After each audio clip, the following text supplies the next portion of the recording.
नमस्कार दोस्तों आज मैं उन सभी साथियों को श्रद्धांजलि देता हूं जो पेंशन बढ़ाने की आस में दुनिया छोड़ गए। उनकी आंखों में आखिरी वक्त तक उम्मीद थी, शायद सरकार सुन ले, शायद न्याय मिल जाए, शायद बुढ़ापे की शाम में कुछ उजाला आ जाए। लेकिन अफसोस है कि वे इंतजार करते करते चले गए।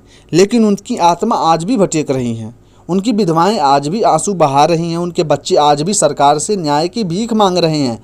क्या उनका दर्द कभी सरकार तक पहुंचेगा? क्या उनकी आत्मा को कभी शांति मिलेगी? 2014 में जब हमने सबका साथ सबका विकास का नारा दिया गया था तो हमने सोचा शायद अब बुजुर्गों को सम्मान मिलेगा। लेकिन आज 2025 में ईपीएस 95 पेंशनरों को 1000 से 2000 रुपये में गुजारा करना पड़ रहा है, जबकि सांसदों की पेंशन 1 लाख रुपए से अधिक है। ईपीएफओ के पास 6.5 लाख करोड़ रुपए का फंड है, लेकिन सरकार कहती है पैसा नहीं है। क्या यह झूठ नहीं है? क्या यह गद्दारी नहीं है? हमने देश को बनाया, देश ने हमें बुलाया, सांसदों को महल हमें कब्रिस्तान दिखाया। राम सिंह जी को 35 साल तक रेलवे में काम करके रिटायर हुए, उन्हें 1200 रुपये की पेंशन मिलती है।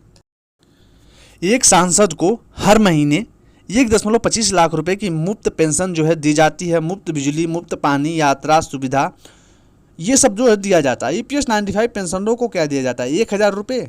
1000 रुपये में दवा जो है भीख भी नहीं दिया जाएगा। क्या यह समानता है? क्या यह न्याय है? जब नेता कहते हैं देश की सेवा करो तो उनका मतलब होता है हमारी सेवा करो और हम तुम्हें मरने के लिए छोड़ देंगे। किशन लाल जी मुंबई पार्क में सोते थे, पेट की गैस से तड़पते हुए मरे। अंतिम शब्द थे कि क्या सरकार मेरी लाश को कभी 1000 रुपये में जलाएगी? शांति देवी दिल्ली कैंसर की दवा न मिलने से मरी। मौत से पहले उन्होंने ईपीएफओ को लिखा, मेरी पेंशन मेरे बच्चों को दे दो। रामदीन उत्तर प्रदेश पेंशन बढ़ोतरी का इंतजार करते करते आत्महत्या कर लिया और नोट में लिखा, सरकार ने मुझे मार डाला। ये सिर्फ नाम नहीं, सरकार के जुर्म की दस्तक है। श्रम मंत्री ने कहा हमें मांगे पूरी करेंगे, आज तक कुछ नहीं हुआ। 2025 में सुप्रीम कोर्ट के आदेश को निलंबित किया गया। जंतर मंतर पर पुलिस ने बुजुर्गों को लाठियों से पीटा। सरकार ने हमें पेंशन नहीं मौत का तोहफा दिया। हमारे सपने, हमारे उम्मीदें सब कब्र में दफन कर दी। ईपीएस 95 में योगदान अब हमें देना जो है बंद करना होगा। जब तक पेंशन नहीं बढ़ती, 1 पैसा ईपीएफओ को नहीं देना चाहिए।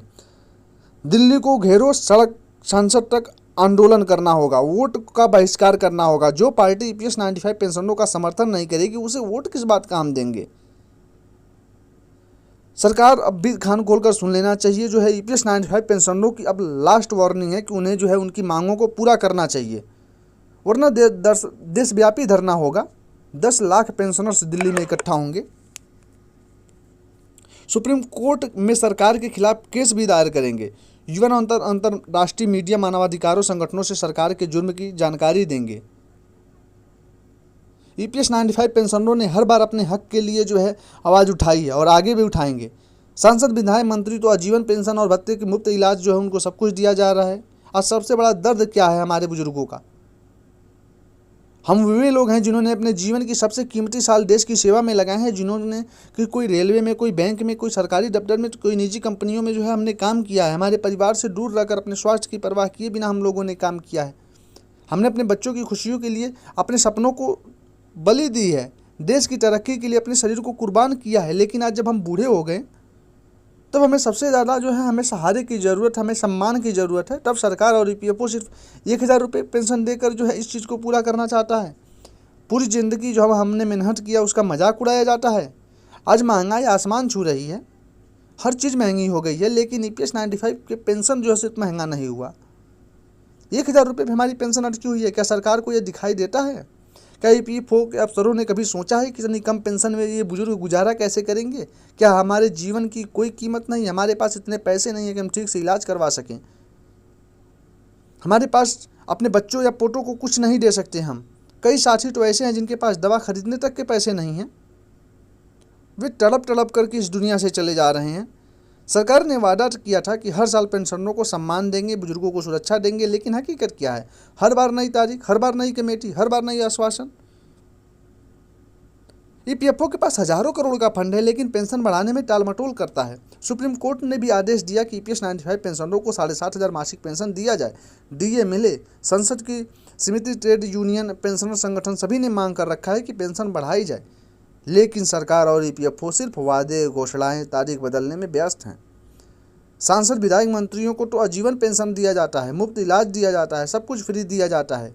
ईपीएस 95 पेंशनरों को क्या दिया जाता है? 30 से 35 साल लगातार योगदान देने के बाद मात्र नाम मात्र की पेंशन, 1,000 रुपये की पेंशन दी जाती है।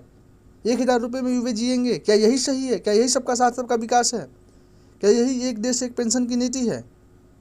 आज सबसे बड़ा दर्द क्या है? हमारे कई साथी जो इस पेंशन की लड़ाई में हमारे साथ थे, अब इस दुनिया में नहीं है। क्या उनकी भरपाई ये पेंशन